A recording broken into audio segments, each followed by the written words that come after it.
I've seen a lot of this already. Kyle blows another historic fourth quarter lead. Jimmy throws another interception when you need him the most. Sounds about right.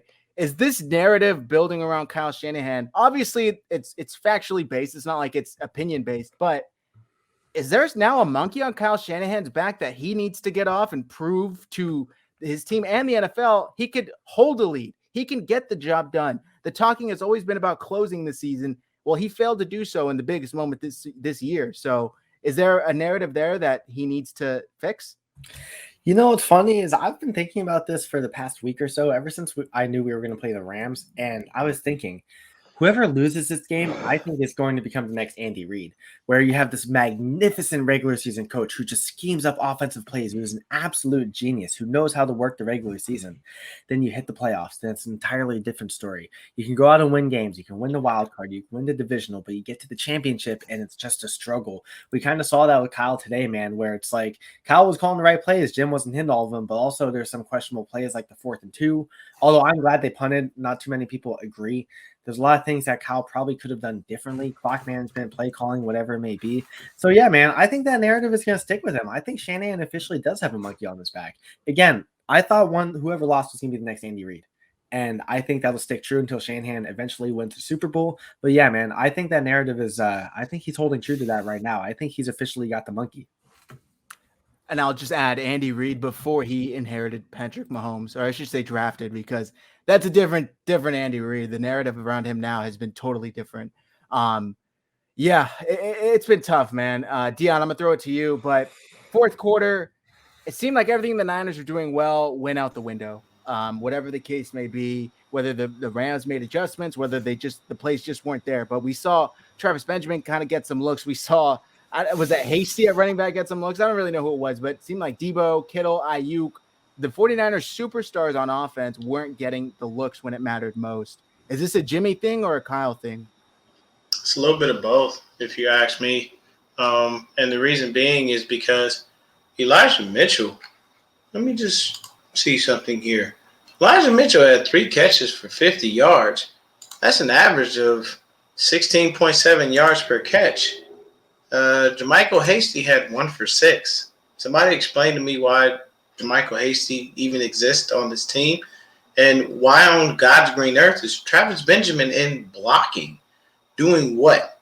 Being non-existent? At the end of the day, there's 2 plays, there's 2 situations that make this game what it is. Actually, I'll take it back. There's 3. Number 1, Kyle's complacency. Don't get a lead and then get comfortable. Figure it out. You're going to have to do something. And I know you might have a little trepidation with that, Matt, but I'm just saying, for me. I'll let you finish and then I'll push back on that a little bit. Yeah. A little bit of complacency by Kyle. Don't like it. If you're going to go for it, go for it. When they were draining the clock and walking down the field, you called no timeouts. We had no time. So you let the 2-minute warning hit. Now they're sitting there. Hey, easy score. The other thing, Jaquiski Tartt owned it already. Don't even need to say anything else about it. Love that man for being a man and owning his shit. Jimmy Garoppolo, all you had to do was take the sack. It's real easy. Just grab the ball with 2 hands, cover it up, fall, get up, let a timeout be called, live to fight another day. No, you want to try to flip the ball out to JaMycal Hasty, of all people, who's not necessarily the greatest of receivers, and the ball gets intercepted, the game's over, and it is what it is. But for me, like I said, I feel like he gets complacent. He got complacent in 2019 in the Super Bowl. When you got complacent against Patrick Mahomes and he made you pay for that shit. So you got complacent, and just for me, for my liking, I don't like that comfortability with the lead. Don't hold up. This is where I said he needs that Belichick. Put your foot on the gas and keep going. Step on their throat, watch the life go from their eyes, and make sure they're dead, even if you got to put a bullet in their head. But Kyle doesn't have that in him, and that's just me. What's going on, guys? Just want to take a quick break to thank today's sponsors. We got to thank, of course, MyBookie. You can go to MyBookie.AG right now, sign up with promo code Hive, as in 49ers Hive, and you will get your first deposit matched all the way up to $1,000. You deposit $200, I'll match you $200, all the way up to $1,000. You can do the math, and you'll also get a $20 casino chip. This is only through the Super Bowl. So if you're a bettor, you love making money on sports bets, you got to take advantage right now. Again, MyBookie.ag, promo code Hive. That'll get your first deposit instantly matched. I haven't hit on any of my bets for the last 2 weeks, but I made 140 in the Falcons game, betting on the halftime score, and then I bet 180, on the Titans game, betting on the halftime score. So you could win as well. The 49ers have a huge wildcard matchup against the Cowboys. All you got to do is go to mybookie.ag and type in promo code Hive when you sign up. Get that first deposit instantly matched all the way up to $1,000, like I said, and a $20 MyBookie casino chip to use at the MyBookie casino. Take advantage right now, guys. Trust me, it will not be around for much longer. Bet on anything, anywhere, anytime with MyBookie. I listen, I'm just going to say, first of all, before we even get into anything, I think everybody in here is going to say, go Joe Burrow and the Bengals in the Super Bowl. We don't even have to say any shit about it. I will never root for another NFC West team. They can all go fuck themselves. When you say Kyle gets complacent, I actually think it's the opposite. I think Kyle outcoaches himself and gets cute. Like on 3rd and 2, why are you running a fullback dive with Kyle Juszczyk, who hasn't touched the ball since like week 6? I know you tried to throw some wheel routes, but Jimmy can't hit that shit. So we know Kyle Juszczyk hasn't touched the ball in like 10 weeks. Like, go to what the shit works. You know the stuff that works. Juwan Jennings is a 3rd down monster. You can throw the slant routes. It's fine. You can do that shit. But running a fullback dive when you haven't been able to run all night, I mean, this is late 3rd quarter, early 4th when you're doing this shit. Like that to me. And I thought that it was the same thing in the Super Bowl. You're running these inventive plays with Deebo Samuel against the Kansas City Chiefs. And rather than waiting for them to adjust to you, you're saying, oh, they're going to adjust, so let me get ahead of the game. Fuck no. I'm going to make them prove that they can stop me before I stop doing it. If I'm running the ball down your throat, I mean, it's like the Packers game in 2019. Raheem Mostert's running the ball everywhere. Make them stop me before I do anything else. You know what I'm saying? And I think that Kyle has this tendency to think 8 steps ahead when just do the things that you do best, right? We all saw the Rams heat map for what they give up. They give up shit over the field. We saw that they were giving stuff up over the field. That seam route to Kittle was wide open in the 1st quarter. It was still open in the fucking 4th quarter, but they're running away from that kind of stuff. And Kyle just gets to the point where he's like, man, I don't know. They might think of this, so I have to do this. And it's the price you pay for having somebody who's so inventive that sometimes it's like he feels like if he's not reinventing the wheel on every play, that he's not doing something right and that somebody's going to catch up. And that's the one downside that I see to Kyle Shanahan is he outcoaches himself.